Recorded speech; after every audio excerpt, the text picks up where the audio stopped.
Assalamualaikum warahmatullahi wabarakatuh.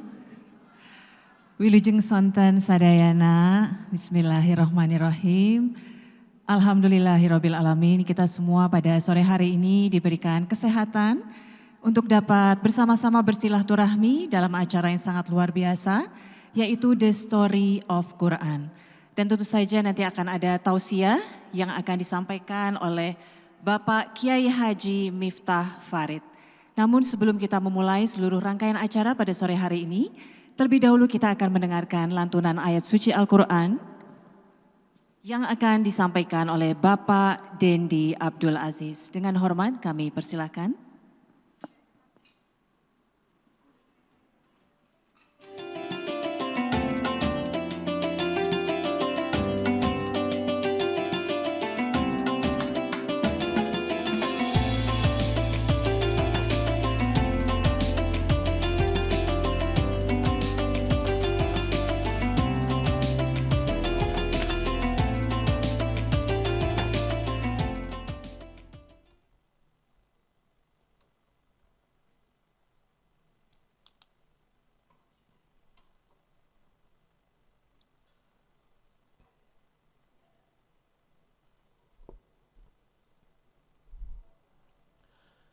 Assalamualaikum warahmatullahi wabarakatuh.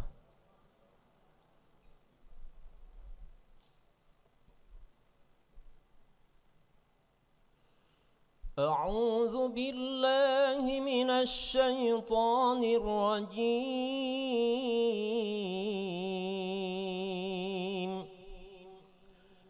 Bismillahirrahmanirrahim.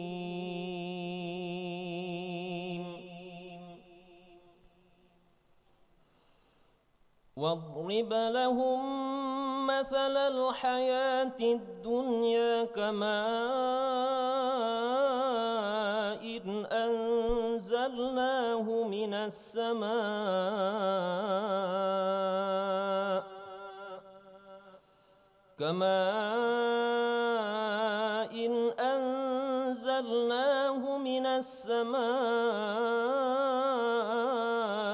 فاختلط به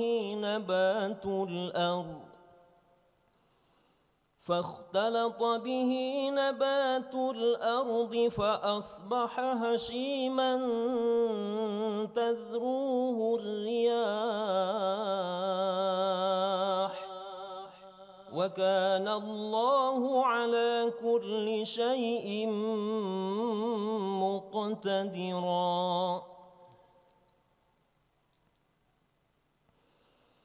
المال والبنون زينة الحياة الدنيا والباقيات الصالحات خير عند ربك ثوابا وخير أملا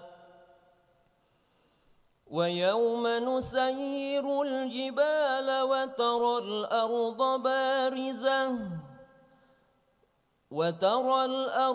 بارزة وحشرناهم فلم نغادر منهم أحدا وعرضوا على ربك صفا لقد جئتمونا كما خلقناكم أول مرة بل زعمتم أن لن نجعل لكم موعدا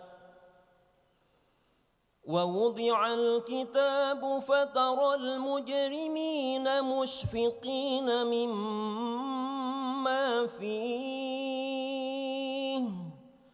ويقولون يا ويلتنا ما لهذا الكتاب لا يغادر صغيرة ولا كبيرة إلا أحصاها ووجدوا ما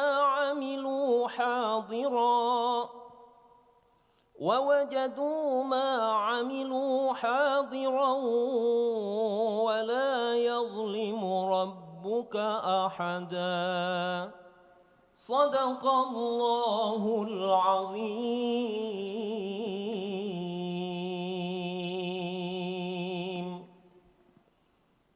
Wassalamualaikum warahmatullahi wabarakatuh. Waalaikumsalam warahmatullahi wabarakatuh. Terima kasih kepada Pak Dendi.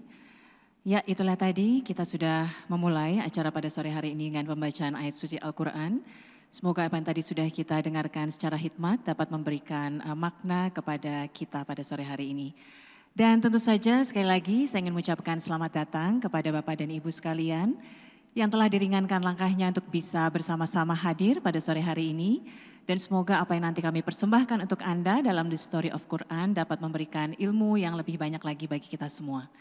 Baik, kita akan lanjutkan dengan pembacaan doa yang akan disampaikan atau dipimpin oleh Bapak Dedi Supriyadi. Dengan hormat kami persilahkan kepada Bapak Dedi.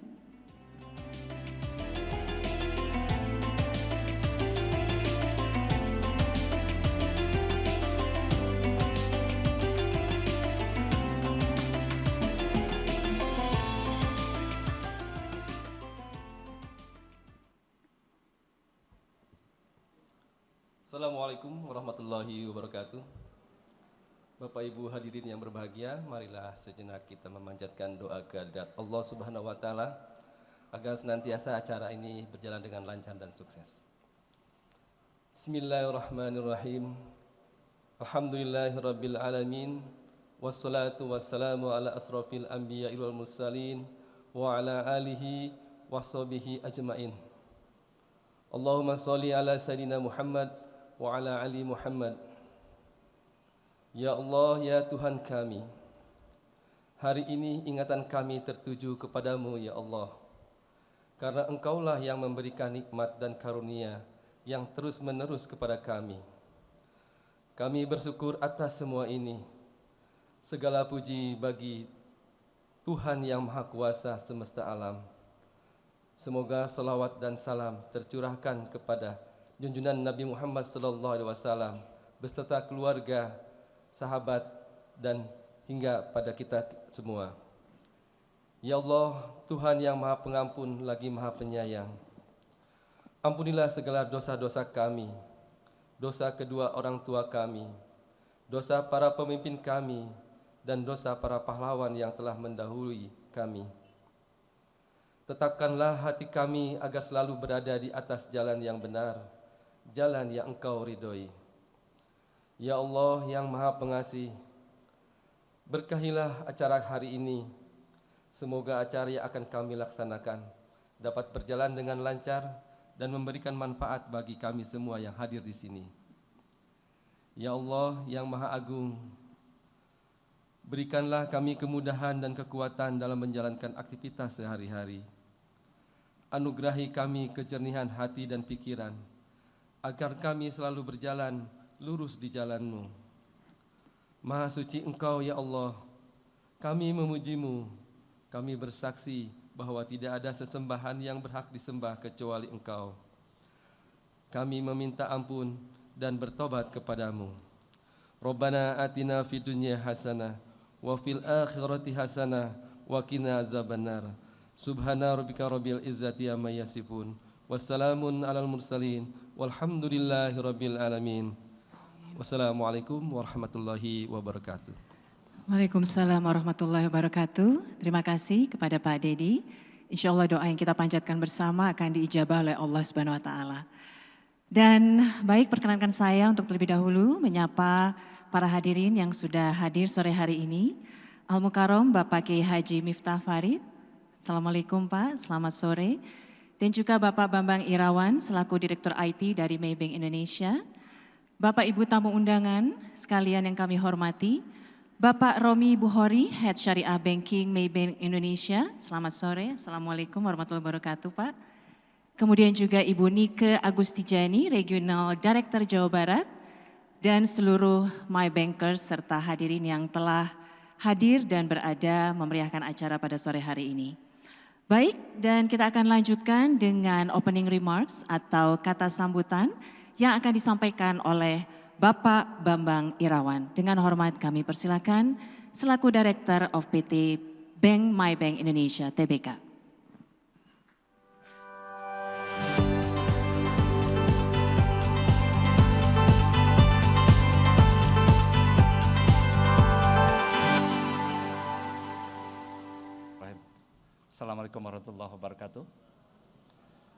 Yang saya hormati Al-Mukarram Pak Kiai Miftah Farid. Tadi saya katakan kepada beliau dulu waktu saya kuliah di Bandung, saya pernah ikut kelasnya beliau, jadi guru saya sebetulnya. Yang saya hormati Bapak Ibu nasabah setia dari Maybank Indonesia. Yang saya hormati rekan-rekan dan para hadirin sekalian. Selamat sore dan salam sejahtera untuk kita semua. Puji syukur mari kita panjatkan kepada kehadirat Allah Subhanahu wa taala atas rahmat dan karunia-Nya memungkinkan kita berkumpul di sore hari ini. Dan sore hari ini kita akan sama-sama menyaksikan sharing ilmu Al-Quran dengan tajuk The Story of Quran yang nanti akan dibawakan oleh guru kita Pak Kiai Miftah Farid. Dalam sharing sore hari ini, Pak Kiai akan berbagi ilmu mengenai pengelolaan kekayaan yang berlandaskan prinsip-prinsip syariah. Nah, di saat yang bersamaan, unit usaha syariah atau UUS Maybank Indonesia akan memperkenalkan sebuah produk yang akan membantu nasabah dalam sebagai solusi pengelolaan kekayaan melalui Maybank Syariah Wealth Management. Nah, Maybank Syariah Wealth Management ini merupakan upaya dari UUS Maybank Indonesia dalam menyikapi keberagaman solusi keuangan berbasis syariah. Nah, pendekatan syariah wealth management ini menitik beratkan pada perencanaan yang holistik serta dirancang untuk mendampingi setiap fase kehidupan nasabah. Sehingga solusi ini diharapkan tidak hanya memberikan manfaat jangka panjang kepada nasabah, tapi juga generasi-generasi berikutnya. Nah, Bapak Ibu hadirin sekalian, syariah wealth management ini mengedepankan 5 prinsip, 5 aspek. Yang pertama yaitu wealth creation, yaitu penyediaan solusi bagi kebutuhan keuangan keluarga.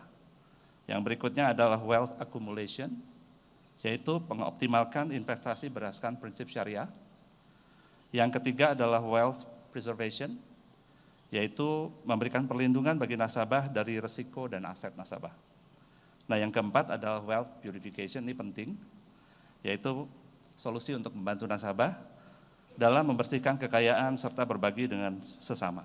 Dan yang terakhir, dan tak kalah pentingnya, adalah wealth distribution, yaitu solusi yang akan membantu nasabah dalam mempersiapkan waris di kemudian hari. Oke.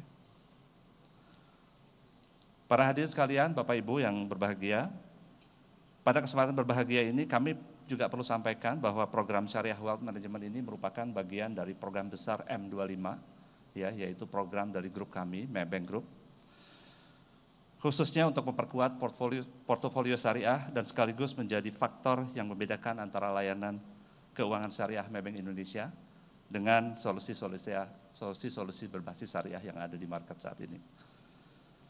Nah, solusi syariah wealth management ini diharapkan dapat menjadi pilihan yang menarik bagi nasabah, terutama bagi masyarakat di Indonesia yang mayoritas beragama Islam, dengan potensi pengembangan yang masih terbuka sangat luas.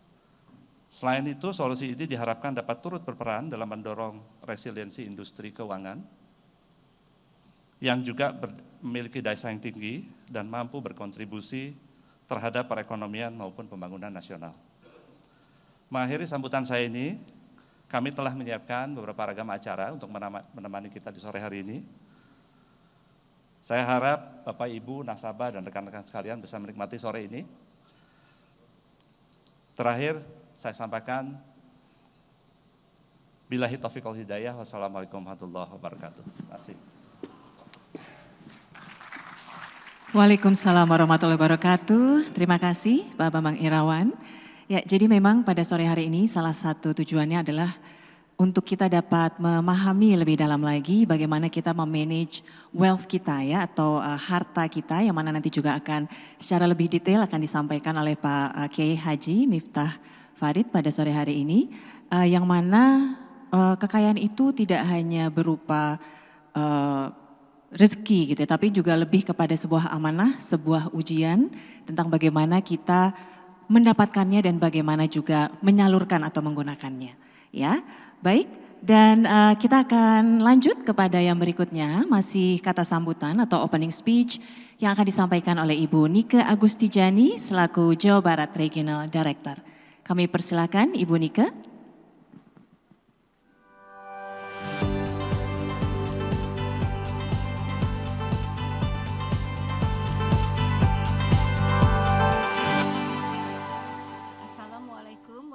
warahmatullahi wabarakatuh. Sampurasun. Yang terhormat Bapak Profesor Dr. Haji Miftah Farid, yang terhormat Bapak Bambang Irawan, yang terhormat Bapak Ibu hadirin customer Maybank Indonesia yang ada saat ini, yang terhormat Pak Romi Buhari, dan rekan-rekan Maybankers yang saat ini hadir bersama-sama dengan kita. Salam sejahtera buat kita semua. Puji dan syukur tentunya kita panjatkan atas perkenanannya sehingga kita semua dapat hadir pada sore dan siang hari ini dalam acara Customer Gathering Maybank Syariah Wealth Management. Maybank selalu mengedepankan Syariah First. Jadi pada acara hari ini Maybank Syariah Regional Jawa Barat menyampaikan ucapan terima kasih kepada Bapak Ibu customer semua yang telah hadir dalam momen spesial ini yang bertemakan The Story of Quran untuk memberikan kita wawasan dalam pengelolaan harta yang bermanfaat secara finansial, sosial, dan spiritual bersama Al-Mukarram Bapak Miftah Farid.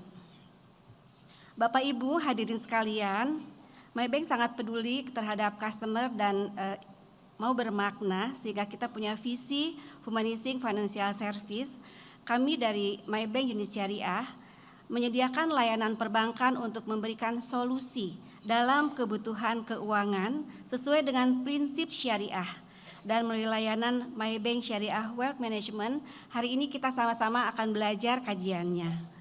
Bapak Ibu hadirin yang terhormat dan semua yang hadir di sini bersama teman-teman Maybankers juga, akhir kata saya mengucapkan terima kasih banyak atas hari ini dan kehadiran Bapak Ibu.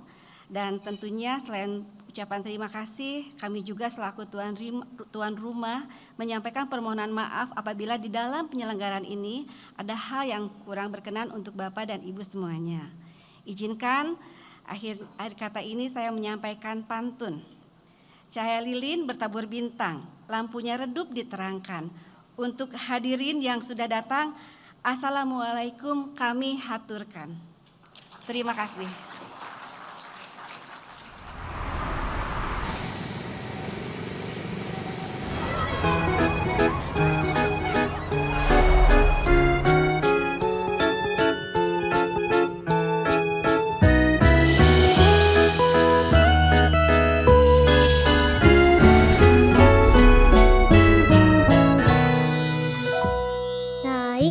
Naik ke puncak gunung, tinggi-tinggi sekali. Naik ke puncak gunung, tinggi-tinggi sekali. Kiri kanan kulihat saja banyak pohon cemara. Kiri kanan kulihat saja banyak pohon cemara. Pohon cemara.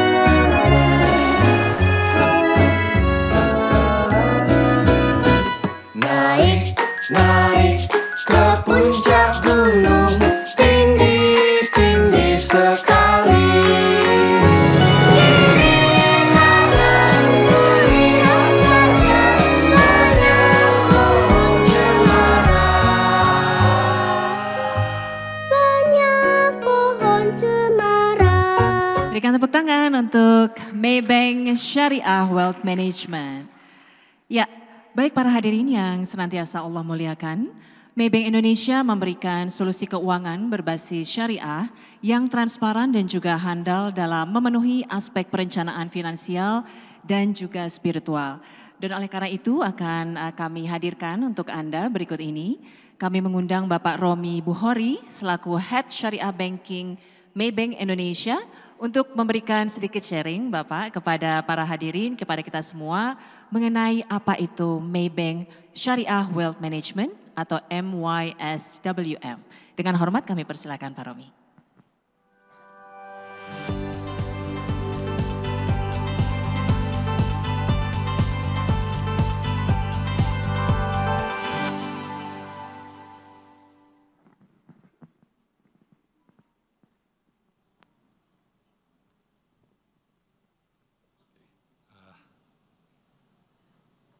Selamat sore.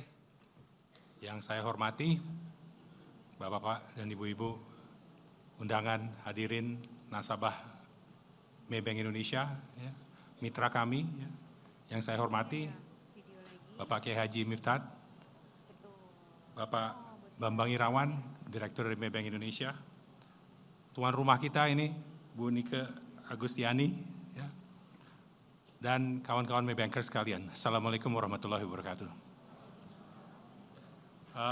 Barangkali sedikit ya, sebelum kita mendengarkan ya ilmu-ilmu yang nanti akan di-share ya oleh Pak Kiai Haji Miftah Farid nanti ya. Izinkan saya sedikit untuk memberikan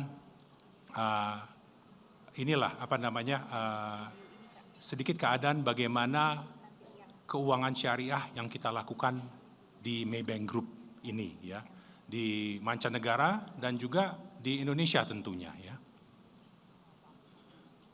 Coba, jalan ya, oke. Baik, hadirin dan hadirat sekalian ya, di Maybank Group kami adalah salah satu grup perbankan yang terbesar di Asia Tenggara ya, di mana kita mempunyai lebih dari 2.600 cabang di seluruh dunia ya, tentunya utamanya di 10 negara ASEAN ya, dan juga di mancanegara lainnya ya. Kita punya cabang di Inggris, di Amerika, di Uni Emirat Arab ya. Tadi Pak Kiai bilang beliau punya anak di Saudi ya Pak ya. Kita juga punya operasi di Saudi ya, di Pakistan, Uzbekistan, di Cina ya, Hong Kong dan lain sebagainya. Nah, sebagai bagian dari Maybank Group, Maybank Indonesia ya, kami juga sudah cukup lama ya berkutat di Indonesia sejak tahun 1960-an ya. Di mana sekarang alhamdulillah kita sudah mempunyai lebih dari 300 cabang ya. Dan kemarin kita kebetulan membuka cabang ke-20 kami, cabang syariah ya. Jadi kita mempunyai sekitar 320-an cabang konvensional dan 20 cabang syariah, dan semua cabang ini ya memberikan dan melayani nasabah kita melalui produk-produk dan layanan syariah. Itu tadi Ibu Nike bilang mengenai strategi syariah first kita ya. Jadi kita kedepankan ya produk-produk dan juga solusi-solusi syariah ya. Selain Maybank Indonesia dan Maybank Syariah UUS ya, kita juga mempunyai grup-grup company di beberapa industri lainnya ya. Jadi kita mempunyai Maybank Sekuritas ya. Kita juga mempunyai Maybank Asset Management ya. Dan di sisi asuransi ya, kita mempunyai perusahaan yang namanya Etika ya. Untuk pembiayaan roda 4 kita mempunyai Maybank Finance Indonesia, dan untuk roda 2 kita mempunyai WOM Finance Indonesia. Jadi cukup banyak ini grup-grup perusahaan-perusahaan dalam grup Maybank Indonesia yang siap untuk membantu ya hadirin dan hadirat sekalian ya. Berikutnya sedikit mengenai bagaimana perbankan syariah atau Islamic banking itu betul-betul sangat diutamakan oleh grup Maybank ya. Dimana kalau dilihat di sini ya, di Maybank Group itu ada satu bank yang namanya Maybank Islamic ya. Maybank Islamic itu adalah bank syariah keempat terbesar di dunia ya. Jadi kalau di luar bank-bank dari Timur Tengah ya, Maybank Islamic adalah bank syariah yang terbesar di Asia sebetulnya. Nah, itu dari perspektif internasional ya Bapak-bapak dan Ibu-ibu. Nah, kalau dari perspektif Indonesia ya, di Maybank Indonesia kami mempunyai unit usaha syariah ya, di mana dengan tentunya ya support dari nasabah-nasabah kami dan juga staf-staf kami ya, aset syariah di Maybank Indonesia itu sudah mencapai 28% ya.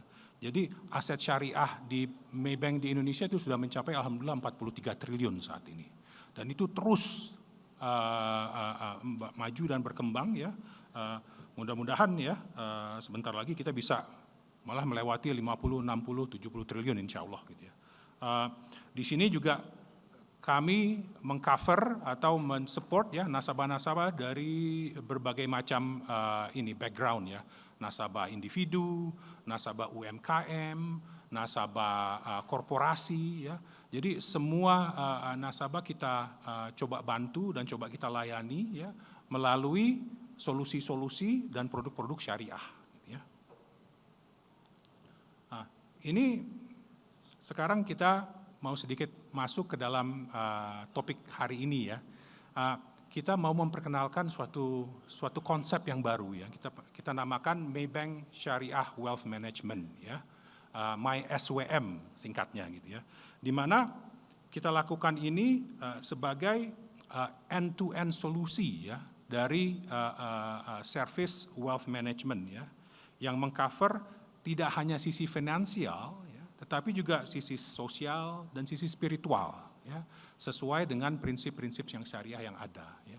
Jadi barangkali Bapak dan Ibu sudah sangat mengenal ya yang namanya wealth management secara umum ya, di mana kebanyakan kita lihat adalah sisi finansialnya ya, bagaimana membangun sisi finansialnya. Di sini kita coba juga melihat bagaimana kita bisa mengadres ya dan mengcover ya keperluan-keperluan dari sisi sosial dan spiritual dari nasabah-nasabah kita. Ya. Disinilah bedanya yang namanya Maybank Syariah Wealth Management ya, MySWM tadi. Ya. Apa sih MySWM? Ini secara garis besarnya lah ya. Jadi kita bagi My Syariah Wealth Management ini ya menjadi 5 pilar atau 5 jalan menuju kebaikan ya. Pilar pertama tadi seperti Pak Bambang bilang ya, kita kita cover melalui namanya wealth creation ya. Bagaimana kita bisa mulai membangun atau meng-create ya wealth ya. Itu pilar pertama. Pilar kedua adalah wealth accumulation, akumulasi. Bagaimana kita membangun dan menggrow ya wealth yang sudah kita mulai tadi. Lalu kita dari situ berjalan ya sesuai dengan fase kehidupan kita ke pilar ketiga, yaitu wealth preservation ya atau wealth protection. Bagaimana kita memprotek ya kekayaan yang sudah ada ya. Kita bicara mengenai takaful atau asuransi syariah ya. Lalu setelah itu apa? Seperti kehidupan, jalan kehidupan lah kita ya. Kita bicara mengenai wealth purification, purifikasi. Bagaimana kita membersihkan apa yang sudah ada. Ya. Kita bicara mengenai zakat, sedekah, infak, ya, wakaf malah gitu ya. Ini yang buat Maybank Syariah Wealth Management itu lebih menarik. Ya. Pilar 4 dan 5 ini. Ya. 5 itu adalah apa? Wealth distribution. Kita bisa bicara mengenai ahli waris, mengenai wasiat. Jadi ini adalah end-to-end di mana kita mencoba bersama-sama berjalan dengan nasabah-nasabah kami melalui tahapan-tahapan life moments, kasarnya gitu ya. Kerennya ini nih di sebelah kiri saya ya. Jadi untuk tenang melangkah untuk hidup bermakna. Ya, gitu. Tepuk tangan dong insya Allah. Oke, tadi saya sedikit bicara mengenai salah satu keunikannya ya. Jadi kalau kita lihat pilar 1, 2, dan 3, barangkali Bapak dan Ibu sudah sangat mengerti ya dalam wealth management. 4 dan 5 ini yang unik ya. Nah, di 4 dan 5 ini kita bekerja sama ya dengan mitra-mitra kami ya, dari Dompet Duafa, dari Basnas, ya, Rumah Yatim, Lazismu, dan lain sebagainya. Ya. Juga malah kita punya produk bangka ya, Bapak dan Ibu-Ibu ya, yang memberikan faedah fitur pemberian wakaf. Ya. Jadi Bapak dan Ibu-Ibu misalnya bisa sign up untuk produk bangka ini ya, yang tidak hanya memberikan benefit ya untuk kita dan keluarga, tetapi juga untuk causes yang dari sisi wakafnya. Ini bisa dilakukan. Ya.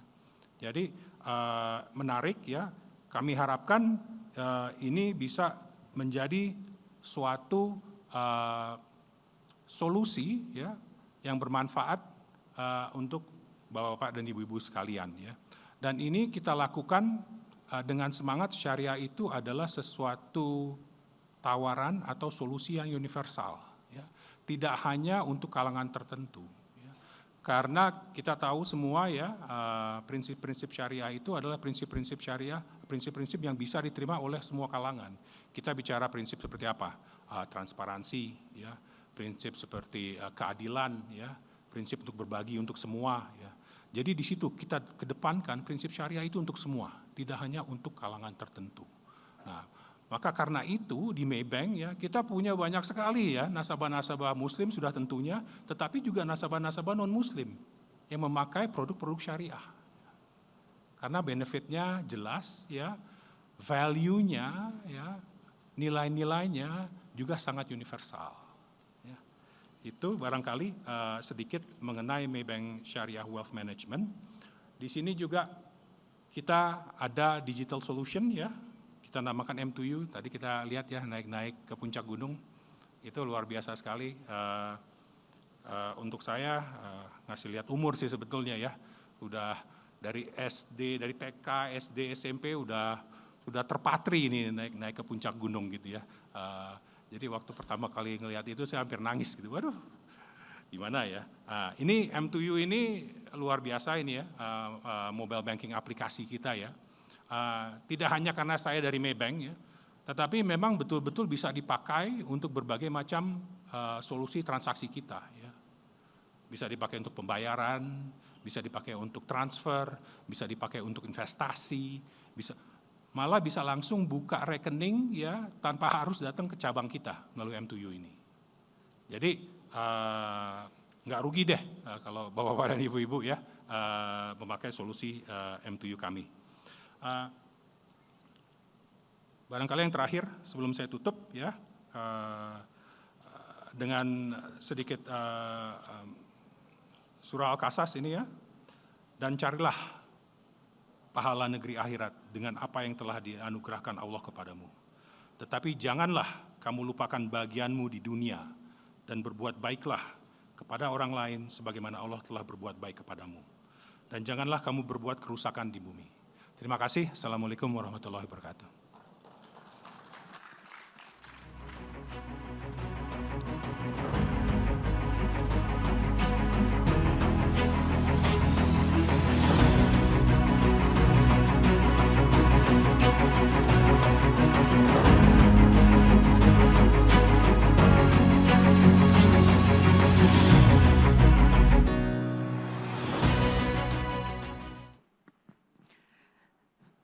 Baik, sekali lagi kita berikan tepuk tangan untuk Pak Romi tadi yang sudah menyampaikan mengenai Maybank Syariah Wealth Management atau disingkat MySWM ya.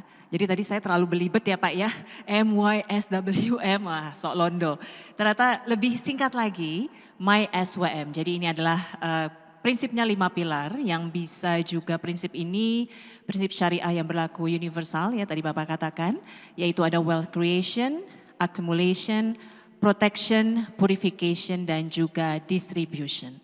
Ya, dan terkait dengan wealth management, kita sudah mencapai acara puncak kita pada sore hari ini, yaitu tausiah dalam rangka atau dalam tema The Story of Quran, yang mana kita sudah ketahui bersama, tadi juga sudah disampaikan, sudah hadir di hadapan kita atau di tengah-tengah kita, Bapak Profesor Kiai Haji Miftah Farid ya. Dan mungkin saya bisa bacakan sedikit profil beliau. Jadi Profesor Dr. Kiai Haji Miftah Farid ini dikenal sebagai ulama, kemudian juga Ketua MUI Kota Bandung, guru besar, penulis juga, narasumber, dan banyak lagi yang lainnya. Bisa kita berikan tepuk tangan terlebih dahulu untuk Pak Kiai Miftah Farid. Mungkin Bapak bisa naik ke atas panggung, Pak Kiai. Kita bisa berikan tepuk tangan terlebih dahulu untuk Bapak Profesor Kiai Haji Miftah Farid.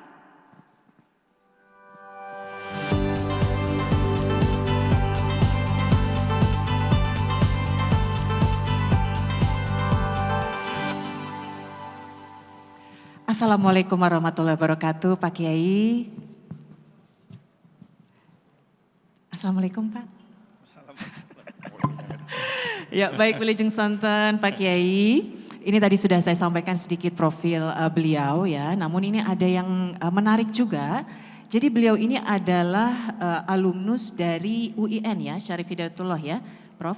Namun beliau ini adalah seorang mantan dosen ITB dan juga pembina Masjid Salman. Dan di mata alumnis atau alumnus ITB, beliau mengenal sosok Prof ini sebagai dosen mata kuliah agama Islam di ITB sejak awal tahun 70-an. Masya Allah ya. Dan pribadi yang santun, kemudian juga diterima oleh semua pihak di kalangan umat Islam. Dan bagi sebagian alumni, Pak Miftah atau Pak Kiai ini begitu sering disebut ya, bukanlah sekedar dosen saja, namun beliau juga pembimbing dalam kegiatan keagamaan di Masjid Salman. Dan lebih dari itu, beliau adalah teladan karena sepanjang masa pengabdiannya di ITB, beliau menjalaninya dengan penuh dedikasi. Bisa berikan tepuk tangan untuk Pak Kiai.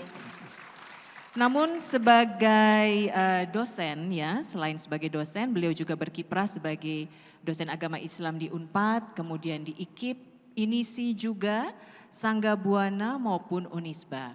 Dan sekarang beliau juga sebagai anggota majelis pembina ya dari Masjid Salman ya Pak ya. Jadi ini pernah semua level jabatan nih para hadirin. Mulai dari kedudukan sebagai TU hingga sebagai ketua pengurus harian ya. Dan selama 30 tahun terakhir beliau adalah ketua Majelis Ulama Kota Bandung dan juga ketua Dewan Pertimbangan Majelis Ulama Indonesia Jawa Barat. Ya, dan Pak Kiai sehat? Alhamdulillah. Alhamdulillah. Kita udah bertemu sebelumnya ya di Zoom ya Pak Kiai ya. Jadi kita juga sudah sedikit berbincang mengenai apa yang akan disampaikan oleh beliau. Dan ini adalah kaitannya dengan syariah wealth management. Mungkin kalau saya bisa sedikit begitu membaca ringkasan dari apa yang Pak Kiai sampaikan, ini bahwa ini yang paling menohok gitu ya Pak Kiai. Terkadang kita itu merasa bahwa yang namanya harta banyak, berlimpah, itu sebagai sebuah apa istilahnya ya, durian runtuh gitu. Padahal sebenarnya ini juga sebuah amanah ya Pak Kiai ya. Ini juga merupakan sebuah ujian begitu yang nantinya juga akan dipertanggungjawabkan, kita harus bertanggungjawaban dan akan ditanyakan begitu di akhirat. Nah, ini mungkin yang juga bisa Kiai sampaikan di tausiah The Story of Quran Syariah Wealth Management. Silakan Pak Kiai. Assalamualaikum warahmatullahi wabarakatuh. Alhamdulillahirabbil alamin. Wassalatu wassalamu ala asyrafil anbiya wal mursalin wa ala alihi wa sahbihi ajma'in. Perkenalannya saya tambah, 1 istri, 4 putra, 9 cucu, 1 cicit. Alhamdulillah. Baik, bapak-bapak dan ibu-ibu dari keluarga besar Maybank yang saya hormati, dan para nasabah, customer, dan saya lihat beberapa pimpinan lembaga keagamaan hadir pada kesempatan ini yang saya hormati. Ketika kita berbicara tentang harta dan pengelolaan harta, maka kita ingat ternyata Al-Quran, kitab suci umat Islam itu membahas panjang lebar tentang harta kekayaan itu. Malah ada satu hal yang menarik, Quran itu punya tradisi kalau menyampaikan sesuatu sangat global dan umum. Tentang sholat umpamanya saja tidak dibahas tuntas, hanya wajib sholat, waktu sholat, tapi teknisnya diatur, diterangkan dalam hadis. Begitu juga mengenai ibadah haji, umum sekali global. Begitu juga hal-hal yang menyangkut kenegaraan politik, umum. Detailnya banyak dalam hadis dan fatwa-fatwa ulama. Tetapi ketika berbicara tentang harta, justru Quran itu berbicara detail dan terperinci. Salah satu contohnya adalah hukum waris, faraid itu. Hukum waris itu tuntas oleh Quran. Hadis dan fatwa ulama peranannya sedikit. Kenapa? Tentu hanya Allah yang maha mengetahui. Tapi yang pasti Rasulullah SAW itu beliau diutus untuk membenahi akhlak, liutammi makarimal akhlak. Beliau laksanakan misi kenabian itu 22 tahun. Tapi selama 50 tahun beliau itu pembisnis. Bahkan beliau hidup mandiri itu sejak usia 8 tahun. Pekerjaannya pekerjaan yang tidak populer. Kuli menjadi pengembala kambing kepunyaan orang kaya. Tentu bukan kebetulan apalagi penghinaan. Tapi saya yakin ini adalah sebuah pembelajaran. seperti yang dipesankan oleh Rasulullah Sallallahu Alaihi Wasallam, yaitu mukmin yang baik itu adalah yang bisa mandiri dan selalu siap berbagi. Mukmin yang kurang baik itu adalah malas kerja, banyak meminta. Wa na'udzubillah min dzalik. 22 tahun beliau melaksanakan tugas kenabian, tapi 50 tahun beliau sebagai pembisnis. 12 tahun sudah menjadi pedagang. Yang ulat 24 tahun beliau juga sudah dapat membaca situasi kota Makkah di mana peranan orang-orang kaya sangat menentukan wajah kota Makkah. Oleh karena itu beliau melakukan sebuah langkah sinergi bisnis. Nikah dengan Siti Khadijah, orang kaya. Beliau sendiri orang kaya. Mas kawinnya aja ada yang mengatakan 10 ekor unta, ada yang mengatakan 20-30 ekor unta. Artinya beliau bukan, orang Sunda bilang bukan nyalindung kagelung, bukan. Memang ini sinergi bisnis antara pengelola kekayaan dan pemilik kekayaan. Mari kita lihat bagaimana Quran menyajikan. Ini supaya tidak salah bawa catatan. Kalau kita membaca Al-Quran yang 30 juz, 114 surat, saya akan ambil dari belakang. Artinya di Makkiyah, sejak turun di Makkah. Nabi selain mendapatkan wahyu tentang pelurusan ibadah, pelurusan akidah, yaitu supaya bertauhid, meninggalkan kemusyrikan politisme, juga beliau mendapatkan wahyu dari Yang Maha Kuasa tentang bagaimana menyikapi harta kekayaan. Kenapa? Hanya Allah yang Maha tahu. Tapi yang pasti peta perjuangan, peta dakwah beliau adalah yang utama pertama adalah yaitu menghilangkan kemusyrikan, politisme, dan yang kedua adalah meluruskan sikap manusia terhadap harta. Kita lihat dari mulai dari 114 surat nomor 111. Ini adalah paman Nabi, orang kaya namanya Abu Lahab. Insya Allah yang hadir tidak ada yang bernama Abu Lahab. Dan kalau sudah terlanjur digantilah dengan yang lain. Dia sombong, caci maki Nabi di depan umum. Celaka kamu Muhammad. Ini sebuah kebiasaan, tidak pernah biasa dilakukan oleh orang yang penting, orang punya kedudukan mengeluarkan kata-kata yang kasar, tapi dilakukan oleh Abu Lahab. Celaka kamu Abu Lahab. Turun ayat dikatakan yang celaka Abu Lahab, tapi dikatakan ma aghna anhu maluhu wa ma kasab. Kekayaannya yang banyak itu tidak ada manfaatnya bagi dirinya.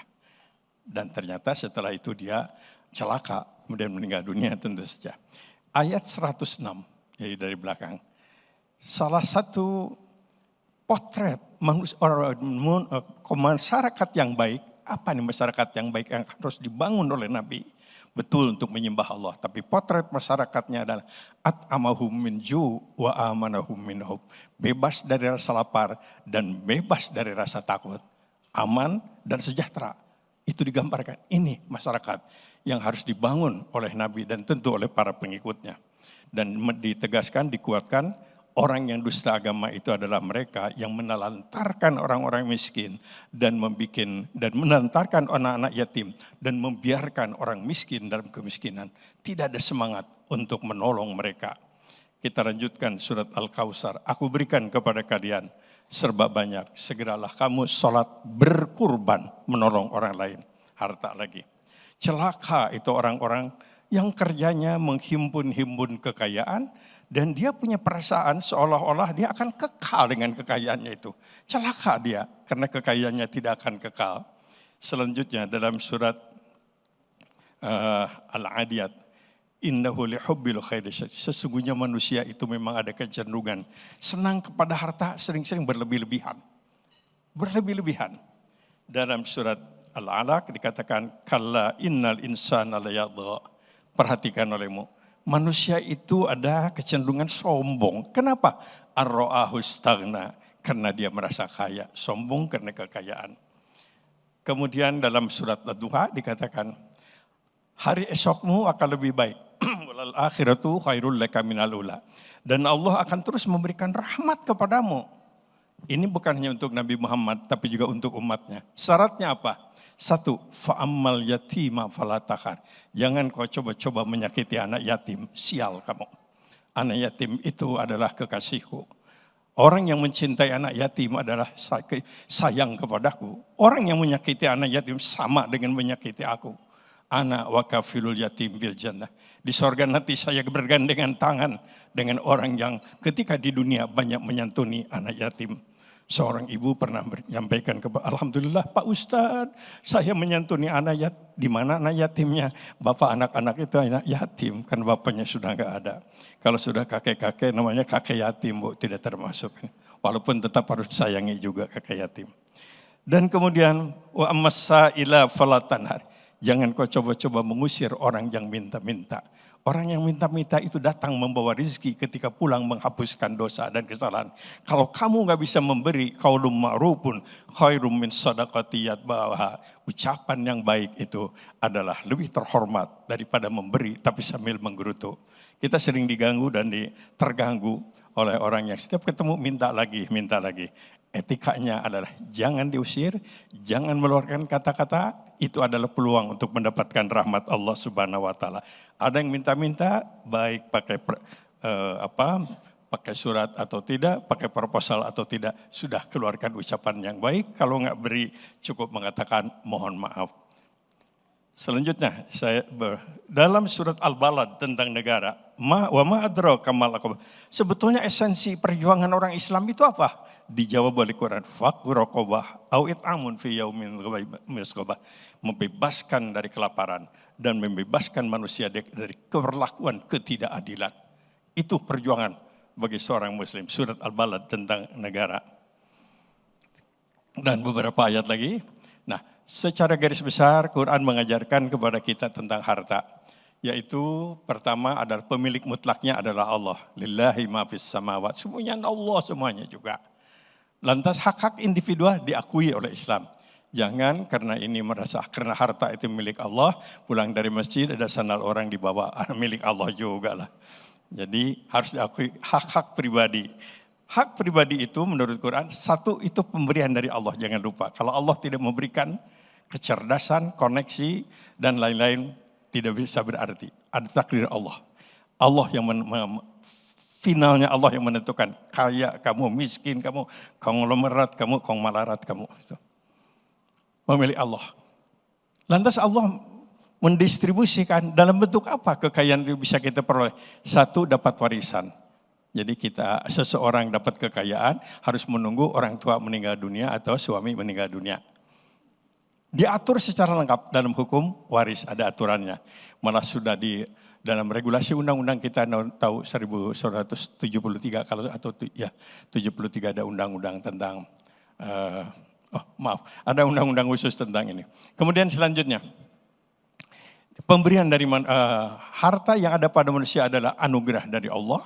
Yang kedua dikatakan ini ujian dari Allah.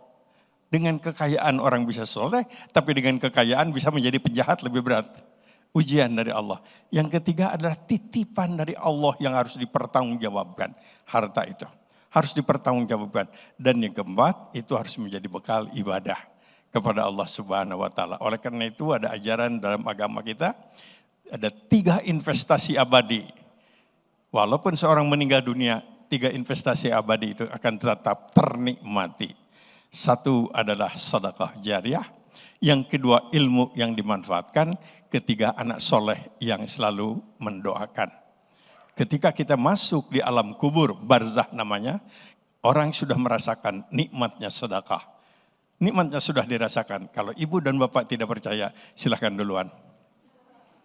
Begitu masuk kuburan, sudah merasakan nikmatnya sedekah, nikmatnya wakaf, nikmatnya infak, nikmatnya zakat. Dan orang juga sudah merasakan sedih karena kekayaan yang ditinggalkannya. Tidak ada yang sedikit pun yang menjadi nempel harta sedekah dan harta wakaf. Harta kita yang sebenarnya setelah kita meninggal dunia adalah yang sempat kita berikan, yang sempat kita jadikan sebagai pertolongan kepada orang lain. Dan hadis menyebutkan orang di alam barzah itu sudah merasakan penderitaan, menyesal dan menderita karena harta kekayaannya justru menjadi sumber sengketa pertengkaran ahli warisnya.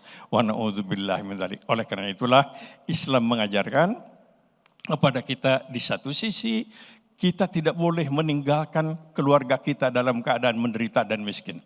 Wal yakhshal ladzina law taraku min ba'dihim hendaklah seseorang itu khawatir dan takut jangan sampai melahirkan generasi-generasi yang lemah yang hidup setelah mereka. Kita harus mempersiapkan. Tapi yang kedua, harta kita yang sebenarnya adalah pertama adalah yaitu harta yang sempat kita sumbangkan, yang kita berikan. Apa yang ada di rumah, yang di garasi, dan termasuk di mana saja ada, itu adalah kita tinggalkan. Jadi oleh karena itulah dalam Islam ada kewajiban-kewajiban bagaimana menghadirkan harta dan memanfaatkan harta. Satu, warisan. Yang kedua, ada dalam Islam diatur penemuan. Ada penemuan harta karun namanya rikaz. Rikaz. Itu zakatnya 20%. Kalau ibu menggali sumur rupanya sampai 40 meter, tahu-tahu menemukan emas asli bukan dari Solo, maka itu boleh diambil zakatnya 20%. Tapi sebagai warga negara yang baik harus laporan kepada bagian purbakala, nanti insya Allah mendapat piagam dari kertas.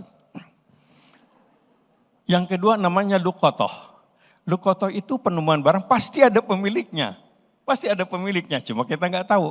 Nah, kalau itu bisa diserahkan ke Baitul Mal atau diumumkan, pokoknya di masjid. Seperti di Masjid Salman banyak kacamata. Itu boleh diumumkan, harus diumumkan. Kalau tidak ada yang menerima, boleh dipakai. Siap-siap saja lagi dipakai, ada yang nagih di jalan.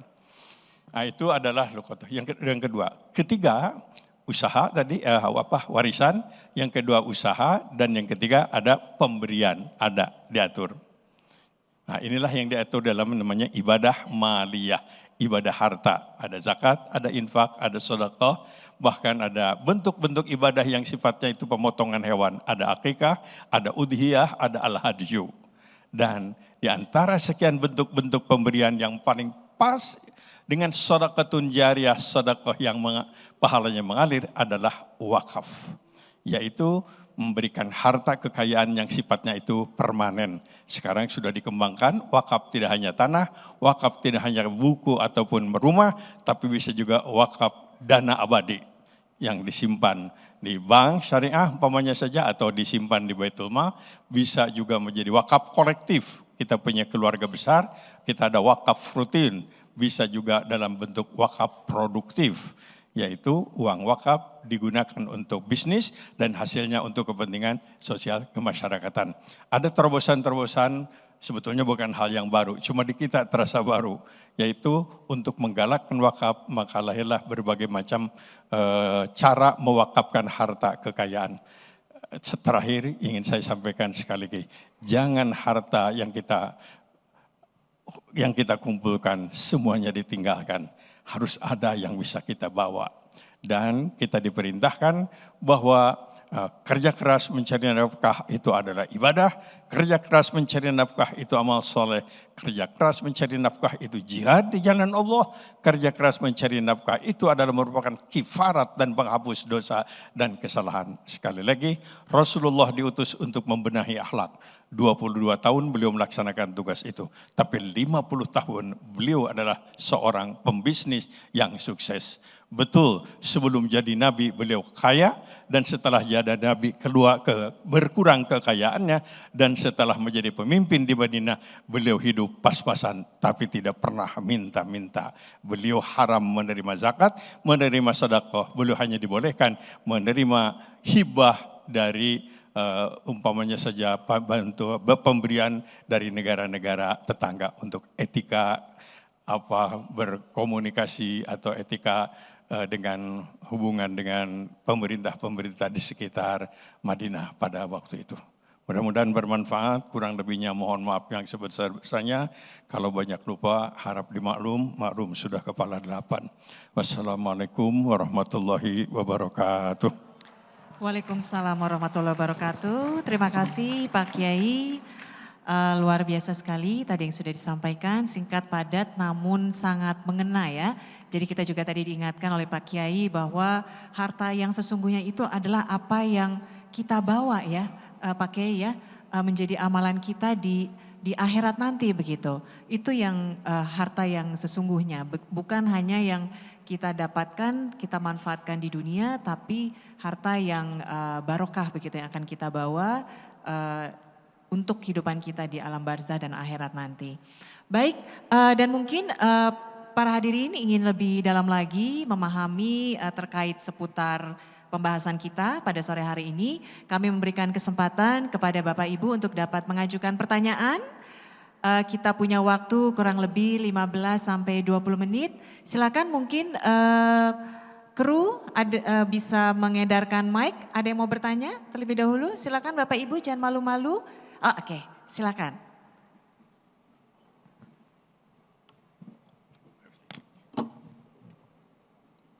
Assalamualaikum warahmatullahi wabarakatuh. Waalaikumsalam warahmatullahi wabarakatuh. Pak Kiai, nama saya Datur Rembulan, izin bertanya ya. Kalau sepengetahuan saya nih, kalau di Islam itu kan ada urutan penerima sedekah. Kemudian saya pengen bertanya, di situasi seperti sekarang ini, saya sempat mendengar nih kalau membantu saudara-saudara kita yang tertindas, di belahan dunia lain, di belahan bumi lain seperti di Palestina itu bukan prioritas karena kondisi masyarakat atau di lingkungan kita lebih banyak yang membutuhkan. Kira-kira sebenarnya seperti apa tuh Pak? Mohon pandangan Pak Ustadz. Ya, baik, terima kasih. Kita akan langsung jawab satu persatu dulu saja ya Pak Kiai ya. Jadi ini mengenai urutan penerima sedekah ya, mungkin kita juga sudah memahami bahwa dikatakan itu dimulai dari yang paling dekat terlebih dahulu begitu ya, keluarga dan sebagainya ada hierarkinya untuk penerima sedekah. Namun bagaimana dengan yang jauh dari kita namun membutuhkan begitu Pak Ustadz? Mungkin silakan langsung dijawab Pak Kiai. Baik, jadi kita ada kewajiban untuk menolong orang lain dalam bentuk harta kekayaan, biasa dalam bentuk zakat, bisa dalam bentuk sedekah, dalam bentuk infak, malah dalam ajaran agama ada bentuk-bentuk kifarat, yaitu kita membantu karena kita melakukan pelanggaran. Harus membantu 60 fakir miskin, ada 10 fakir miskin karena pelanggaran-pelanggaran tertentu. Yang zakat sudah ada mustahiknya, 8 asnaf itu. Kemudian tentang sedekah tentu yang paling urgen itu harus didahulukan. Yang dekat dengan kita sebagai keluarga itu harus didulukan. Nah, khusus untuk hal yang menyangkut sekarang ini terakhir menyangkut di Palestina, ini memang ada masalah lain, yaitu masalah lain solidaritas yang sangat diperlukan karena mereka mendapatkan perlakuan kezaliman di daerahnya sehingga tidak dalam bentuk nilainya tidak sedekahnya, tapi solidaritas kita. Karena di sana ada muatan memberikan kegembiraan, memberikan bantuan, dan lain-lain. Jadi betul bahwa kita harus mendahulukan mungkin keluarga sendiri yang paling mendesak memerlukan, dan kemudian urus tetangga. Ada aturan seperti itu. Tapi dalam situasi sekarang sekali lagi kita tidak boleh mengabaikan himbauan dari pemerintah, dari Majelis Ulama tentang solidaritas kita khusus untuk saudara-saudara kita yang sedang musibah berat di Palestina. Jadi ada dampak lain ini, kebersamaan ukhuwah Islamiyah tanpa mengenal batas-batas negara, kira-kira itu. Ya. Ya, baik, dan ini bentuknya juga bisa dalam zakat, sedekah itu tadi ya Pak Kiai ya, bisa dalam bentuk-bentuk itu. Karena di sana itu masuk beberapa kriteria mustahik zakat. Mereka miskin, mereka juga sabilillah, pejuang dan lain-lain termasuk ya. Oke, baik, semoga bisa menjawab ya. Ada lagi yang ingin mengajukan pertanyaan, silakan. Bismillahirrahmanirrahim. Assalamualaikum warahmatullahi wabarakatuh. Terima kasih atas kesempatannya dan terima kasih Pak Kiai. Mudah-mudahan panjang umur, sehat walafiat. Amin ya robbal alamin. Mudah-mudahan kita selalu mendapatkan kebaikan ilmu dari Pak Kiai dan mudah-mudahan ada penerus dari Pak Kiai ini yang meneladani Pak Kiai ya dalam segala halnya. Izin saya bertanya, tadi kata Pak Kiai, Al-Quran itu begitu detil saat berbicara tentang masalah keuangan, tentang masalah harta. Sedetil apa Al-Quran Pak Kiai ketika berbicara tentang, ini kan kita ada wealth creation, wealth accumulation dan seterusnya. Karena saya menangkap tadi ketika bicara tentang purifikasi dan distribusi, begitu detil Al-Quran. Nah, terkait dengan Al-Quran yang detil ketika kreasi, akumulasi, dan preservasinya itu bagaimana di dalam Al-Quran bicara 3 hal tadi, dan sedetil apa Al-Quran bicara 3 hal atau 5 hal mungkin Pak Kiai ya. Seperti itu mungkin yang ingin saya tanyakan. Terima kasih. Assalamualaikum warahmatullahi wabarakatuh. Waalaikumsalam warahmatullahi wabarakatuh. Yang pasti betul, detail itu yang saya sampaikan adalah faraid itu ya, hukum waris. Kemudian hal-hal yang berkaitan dengan usaha, ada norma-norma ini nggak boleh, ini nggak boleh, nggak boleh. Sepanjang tidak dilarang, jadi boleh. Jadi luas sebetulnya. Usaha apa saja boleh kecuali yang dilarang. Itu yang dilarang ada beberapa. Begitu juga tentang pemanfaatan harta. Pemanfaatan harta adalah apa saja boleh kecuali yang dilarang. Yang dilarang itu sedikit, tidak boleh mubazir, tidak boleh mengakibatkan yang tidak baik dan lain-lain.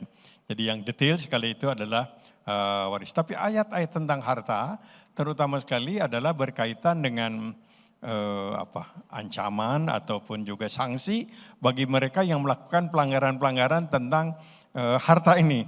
Umpamanya saja bagaimana kalau tidak jujur. Nah itu agak detail, terutama penjelasan tentang azabnya, tentang sanksinya dan lain-lain di dalam Al-Quranul Karim.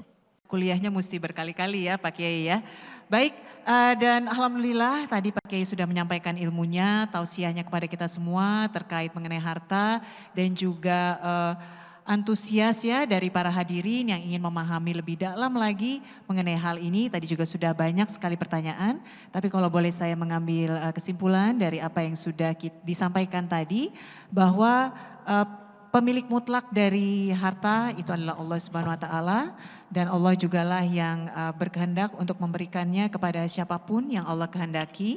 Namun tentu saja harta ini juga merupakan amanah dan ujian yang harus dipertanggungjawabkan begitu ya.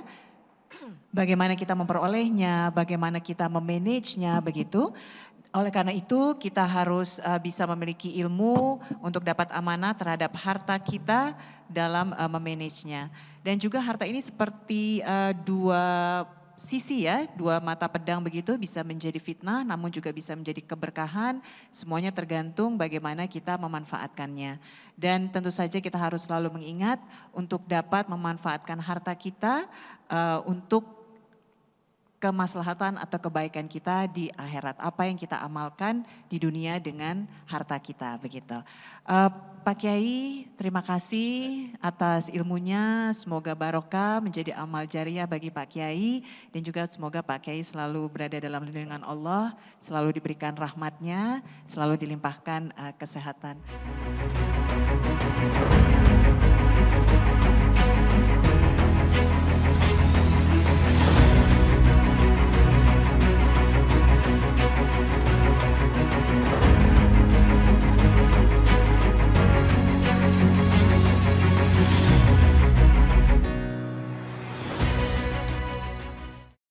Do do do do do do do.